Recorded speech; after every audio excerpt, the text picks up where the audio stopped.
Então, legal. O nosso foco, o nosso objeto de estudo para esse momento é Lei Maria da Penha. Então, você já sabe com os conceitos preliminares que a Lei Maria da Penha, ela protege a mulher dentro de uma relação doméstica, dentro do ambiente doméstico ou em relações familiares ou em situações de relações de afeto com quem a vítima conviveu, tenha convivido, mesmo que não exista a coabitação. Então você lembra, por exemplo, que é possível a aplicação da Lei Maria da Penha para relações envolvendo um ex-casal, por exemplo, ou também é possível a sua aplicação numa relação entre namorados, tendo em vista que existe aí uma relação de afeto. Então, olha só, quando a gente fala aqui na Lei Maria da Penha, nós temos as formas de violência que podem ser aplicadas contra a mulher. Nós temos aí a violência física, a violência psicológica, patrimonial, sexual ou moral. Todas essas formas aqui de violência, elas estão previstas lá no artigo 7º da Lei Maria da Penha. Abreviarei nesse formato aqui. E aí, você tem lá que esse artigo 7º ele constitui um rol meramente exemplificativo, ou também chamado de rol não taxativo. E quando a gente fala aí nessas formas de violência, a doutrina, ela tergiversa, ela borbulha para buscar aí alguns institutos em que se permite naturalmente ou não se permita a aplicação das disposições. E olha só, quando a gente fala em situações aí envolvendo violência, a doutrina trata da situação envolvendo as escusas absolutórias. Essas escusas absolutórias estão previstas lá nos artigos 181,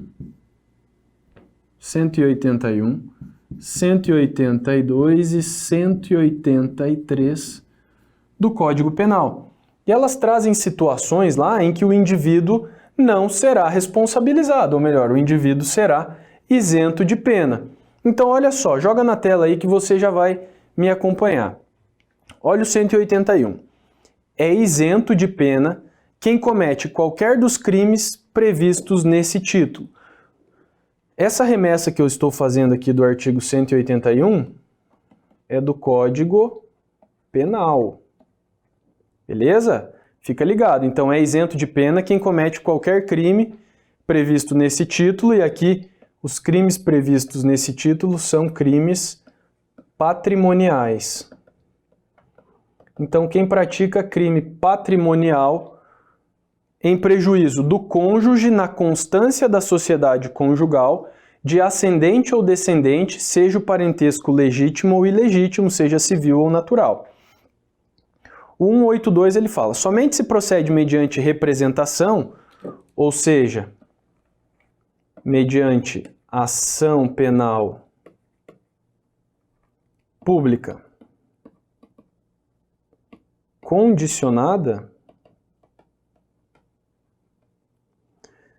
se o crime previsto nesse título é cometido em prejuízo do cônjuge desquitado ou judicialmente separado, de irmão, legítimo ou ilegítimo, de tio ou sobrinho, com quem o agente coabita. E o 183 estabelece que não se aplica o disposto nos artigos anteriores se o crime é o de roubo ou de extorsão, ou em geral quando haja grave ameaça ou violência à pessoa. Também não se aplica ao estranho que praticou o crime, que participa do crime, ou se o crime é praticado contra a pessoa com idade superior a 60 anos. Então, olha só.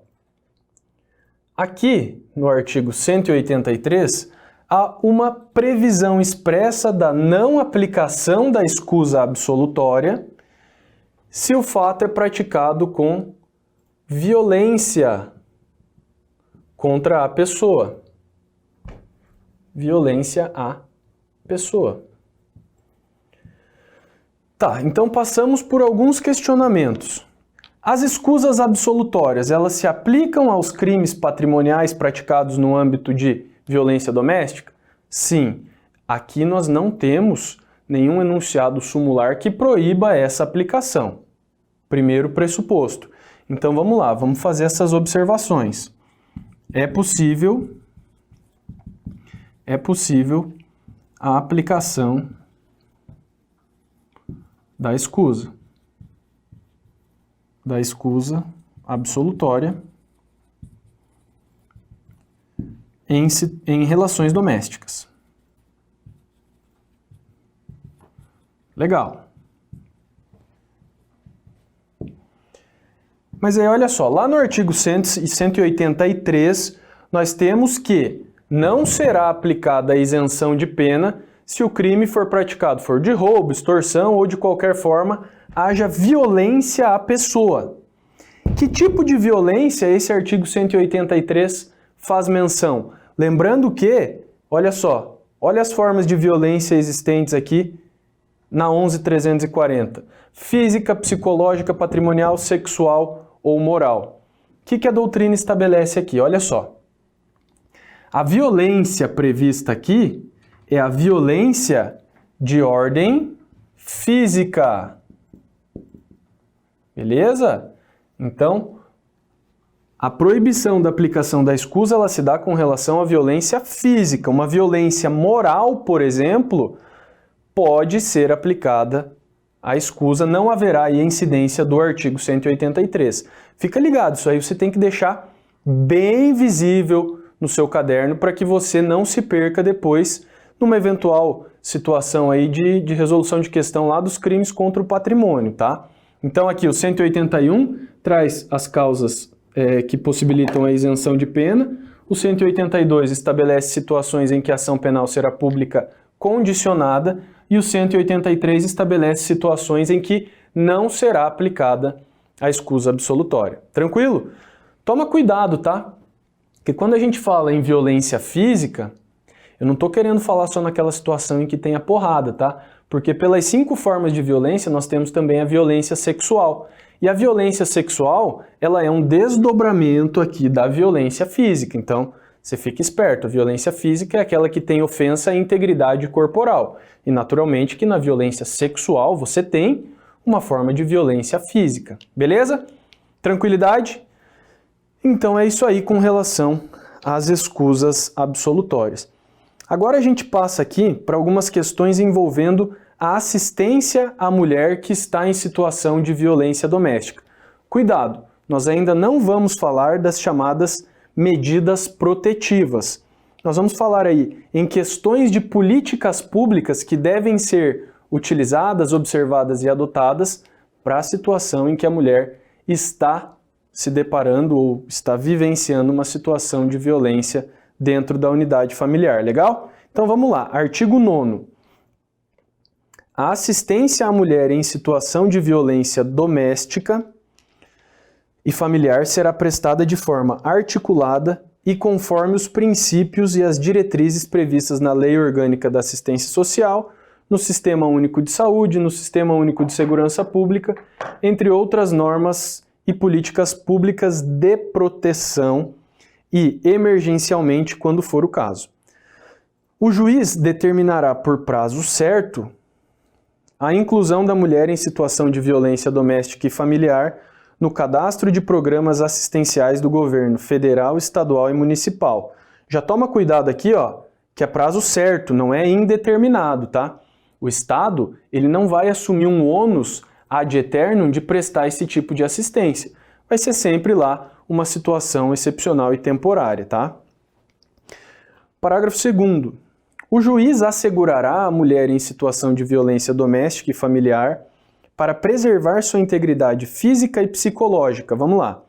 1. Acesso prioritário à remoção quando a servidora pública, integrante da administração direta ou indireta. Então, olha só, tem preferência lá no ato de remoção. 2. Manutenção do vínculo trabalhista quando necessário afastamento do local de trabalho. Prazo, toma cuidado, por até 6 meses. 3. Encaminhamento à assistência judiciária, quando for o caso, inclusive para eventual ajuizamento da ação de separação judicial, de divórcio, anulação de casamento ou de dissolução de união estável perante o juízo competente, questão que foi recentemente incluída Parágrafo 3º. Assistência à mulher em situação de violência doméstica e familiar compreenderá o acesso aos benefícios decorrentes do desenvolvimento científico e tecnológico, incluindo os serviços de contracepção de emergência, a profilaxia das doenças sexualmente transmissíveis e da síndrome de imunodeficiência adquirida e outros procedimentos médicos necessários e cabíveis nos casos de violência sexual.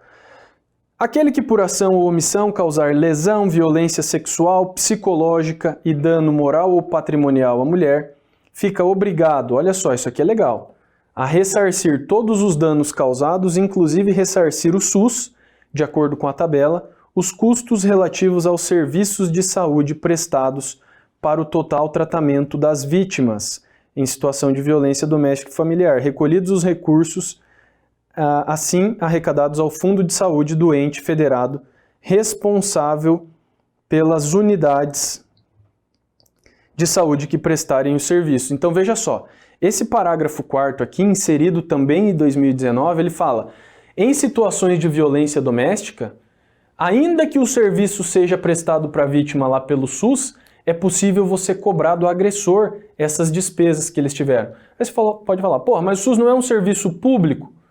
Não tem que ser um direito ao acesso à saúde de maneira gratuita? Sim, mas quando decorre de uma mazela aí natural, né?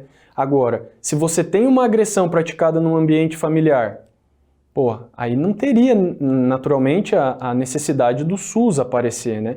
Mas aí a lei fala, pô, se o SUS está gastando dinheiro, está gastando com médico, com medicamento, com curativo, em razão da conduta do bonitão lá, é possível cobrar dele, do agressor, as despesas aí decorrentes de acordo com a própria tabela do SUS, beleza? Vamos lá. Parágrafo 5º.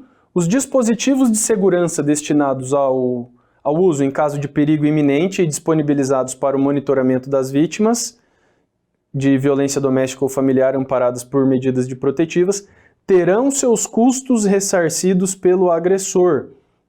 Então, olha só, quando se aplica o uso lá de tornozeleira para o indivíduo, ou em alguns locais em que se tem implantado o chamado botão do pânico. Nesses casos, qualquer tipo de dispositivo ou ferramenta, ó, questão de 2019 também, qualquer tipo de ferramenta que tenha o seu uso voltado aí para o fim de coibir a violência doméstica, os custos deverão ser ressarcidos pelo agressor. Legal? Parágrafo 6º. O ressarcimento de que tratam os parágrafos 4º e 5º desse artigo não poderá importar em ônus de qualquer natureza ao patrimônio da mulher e de seus dependentes, nem configurar atenuante ou ensejar possibilidade de substituição da pena aplicada. Então aqui, naturalmente, que nós temos uma sanção de caráter patrimonial.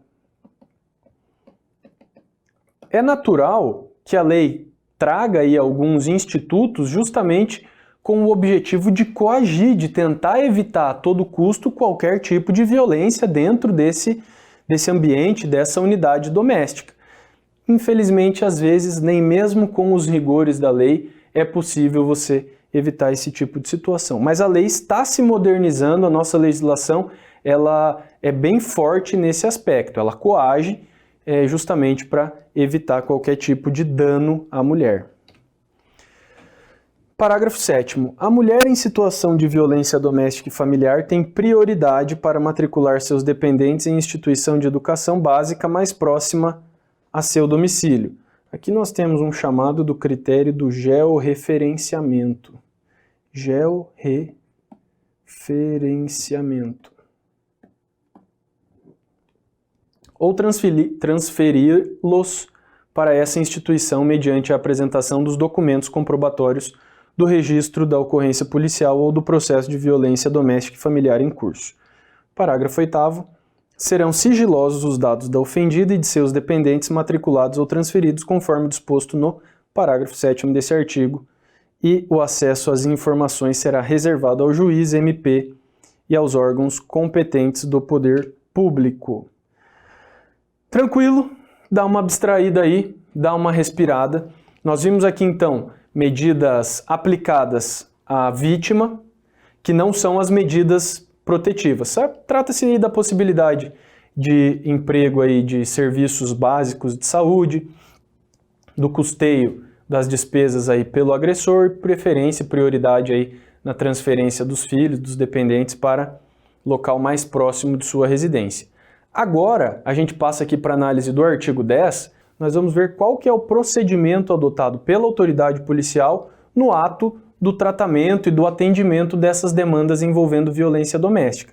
Então, por mais maçante que seja, e eu reconheço, eu particularmente tenho pavor de estudar só batendo o texto de lei, mas é imprescindível para esse momento, porque o que vai cair lá na sua prova é justamente texto seco da lei. Então você precisa compreender, você que vai ser futuramente um policial, precisa entender qual é a ordem dos tratores aí, como é que funciona esse procedimento, beleza? Então vamos lá, vamos para o artigo 10, agora a gente passa por uma leitura um pouquinho mais maçante, mas vamos em leitura dinâmica. Na hipótese da iminência ou da prática efetiva de violência doméstica e familiar contra a mulher, a autoridade policial que tomar conhecimento da ocorrência adotará imediatamente as seguintes providências. As providências legais cabíveis. Aplica-se o disposto no caput desse artigo ao descumprimento de medida protetiva de urgência deferida. 10A. É direito da mulher, em situação de violência doméstica e familiar, o atendimento policial e pericial especializado, ininterrupto e prestado por servidores, preferencialmente do sexo feminino, previamente capacitados. Olha só. A questão ela vai trazer para você que o atendimento à mulher deverá ser obrigatoriamente por pessoa do sexo feminino. Gente, tem como você assegurar que um tratamento seja feito por uma mulher? Não, em determinadas localidades em que não se tem uma polícia tão desenvolvida ou com várias ramificações, só tem homem trabalhando. E pode ter localidades que só tem a mulher. Fato é que o atendimento da mulher deve ser preferencialmente por mulher, mas não obrigatoriamente. Já tem questão do CESP nesse sentido aqui. Então, se cair na sua questão que é uma obrigação, você sabe que está errado, tá? Parágrafo 1º. A inquirição de mulher em situação de violência doméstica e familiar ou de testemunha de violência doméstica, quando se tratar de crime contra a mulher, obedecerá às seguintes diretrizes. Salvaguarda da integridade física, psíquica e emocional do depoente, considerada sua condição peculiar de pessoa em situação de violência doméstica e familiar. Garantia de que, em nenhuma hipótese, a mulher em situação de violência doméstica e familiar e testemunhas terão contato direto com investigados ou suspeito e pessoas a ele relacionadas. Não revitimização da depoente, evitando sucessivas inquirições sobre o mesmo fato nos âmbitos criminal, civil e administrativo, bem como questionamento sobre a vida privada. Na inquirição de mulher em situação de violência doméstica e familiar ou testemunha de delitos de que trata essa lei, adotar-se-á o seguinte procedimento, preferencialmente. Recinto especial projetado para esse fim, que contém equipamentos próprios à idade da mulher, vítima da violência, e com relação à gravidade da violência sofrida. Quando for o caso, a inquirição será intermediado por profissional especializado em violência doméstica e familiar, designado pela autoridade policial ou judicial. E o depoimento deverá ser registrado, porque ele vai integrar futuramente o inquérito. Artigo 11. No atendimento à mulher em situação de violência doméstica ou familiar, a autoridade policial deverá, entre outras providências, garantir a proteção policial, quando necessário, encaminhar a ofendida ao hospital, posto de saúde ou IML para as perícias, transporte para a ofendida para um abrigo seguro, acompanhar a ofendida para assegurar a retirada de seus pertences do local da ocorrência ou do domicílio familiar. Informar a ofendida os direitos a ela conferidos nesta lei e os serviços disponíveis, inclusive de assistência judiciária para eventual ajuizamento de ação de separação, divórcio, anulação de casamento ou dissolução da união. 12. Em todos os casos de violência doméstica e familiar contra a mulher, feito o registro da ocorrência, deverá a autoridade policial adotar os seguintes procedimentos: ouvir a ofendida e lavrar o BO, tomando a representação aqui, se for o caso, colher as provas que servirem para esclarecimento do fato e suas circunstâncias, remeter em 48 horas o expediente ao juiz, com o pedido da ofendida para fins de concessão das medidas protetivas, determinar o exame de corpo de delito, ouvir o agressor, ordenar a identificação também do agressor. E aí ele vai verificar se o agressor possui registro de porte ou posse de arma de fogo. E se ele tiver, ele vai juntar aos autos essa informação e notificar a ocorrência à instituição responsável, tá? Por que que isso vai acontecer, senhores? Presta atenção. Porque uma das medidas protetivas possíveis, e com o evoluir do estudo você vai acabar identificando isso, é justamente a suspensão da posse ou do porte de arma, tá? Para que se evite aí qualquer tipo de mal. Legal? Parágrafo 1º. O pedido da ofendida será tomado a termo pela autoridade e deve conter qualificação da ofendida e do agressor, nome dos dependentes e a idade, descrição sucinta dos fatos e das medidas protetivas solicitadas, informação sobre a condição de a ofendida ser pessoa com deficiência e se da violência sofrida resultou deficiência ou agravamento de deficiência pré-existente. Parágrafo 2º. A autoridade policial deverá anexar ao documento referido no parágrafo 1º o boletim de ocorrência e a cópia dos documentos disponíveis. Parágrafo 3º. Serão admitidos como meio de prova laudos prontuários médicos fornecidos por hospitais e postos de saúde. O artigo 12A aqui traz uma questão de política pública, mas o mais importante está aqui no artigo 12C. Olha só.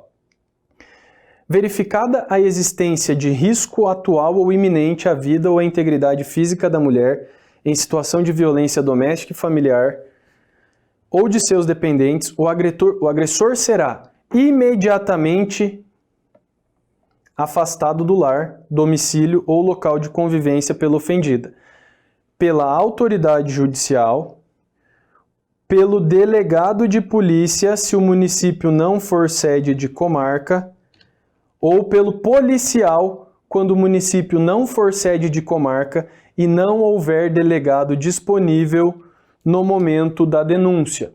Então, olha que inovação aqui que foi inserida agora em 2019. É possível que o delegado de polícia ou até mesmo que o policial aplique medida protetiva? É possível, tá? A regra é que ela seja aplicada pelo juiz de direito, porém, ela poderá ser aplicada pelo delegado de polícia se o município não for sede de comarca.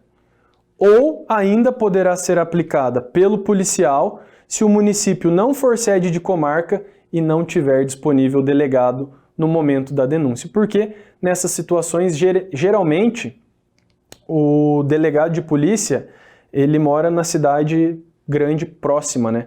Então, por exemplo, temos cidades aqui no interior do Paraná em que você tem a unidade policial, mas o delegado não mora na cidade. E você tem cidades ainda mais interioranas que não tem sequer, além de não ser sede de comarca, não vai ter um delegado disponível. Então, olha só, eu vou fazer a ressalva aqui do artigo 12C da Lei Maria da Penha com relação à aplicação da medida protetiva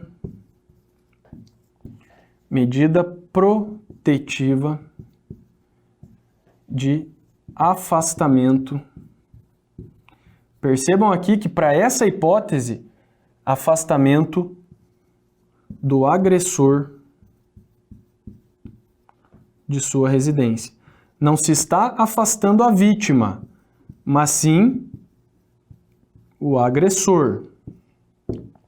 E aí, olha só, a regra geral é que será aplicado pelo juiz, mas ela também pode ser aplicado pelo delegado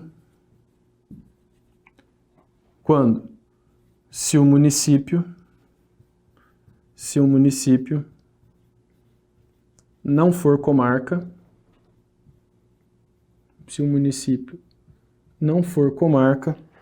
e ainda, de maneira mais excepcional, pelo próprio policial.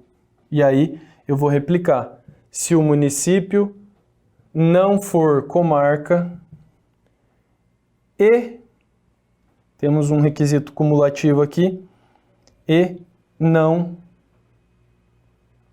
existir e não haver delegado disponível. Então percebam, eu tenho aqui o preenchimento de alguns requisitos, mas nós podemos chegar até mesmo à situação em que o policial, seja civil, seja militar, possa aplicar a medida protetiva de afastamento do agressor. A medida aqui prevista, ela só é válida para a protetiva aqui de afastamento do agressor. Aquelas outras medidas que nós ainda estudaremos, e por exemplo, a suspensão lá do porte de arma, não pode ser aplicada aqui pelo delegado ou pelo policial. Percebam que a polícia aqui ela tem uma atuação limitada, só nessas situações. A regra é que o afastamento do agressor de sua residência seja aplicado pelo juiz, mas pode ser aplicado pelo delegado se o município não for sede de comarca ou ainda pelo policial, se o município não for sede de comarca ou se não tiver delegado disponível naquele momento. Tranquilo? Então, olha só.